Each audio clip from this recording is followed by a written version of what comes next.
Hello everyone! In this video, I'll show you how to share your cart on Temu.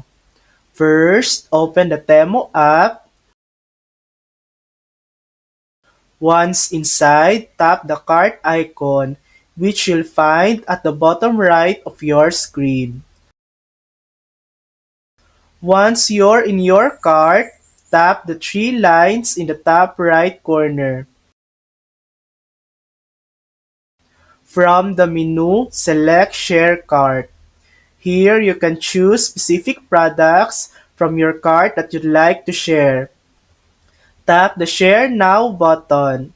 Finally, copy the link or share it directly through your favorite social media platforms. And that's it. That's how you share your cart on Temo. Thanks for watching!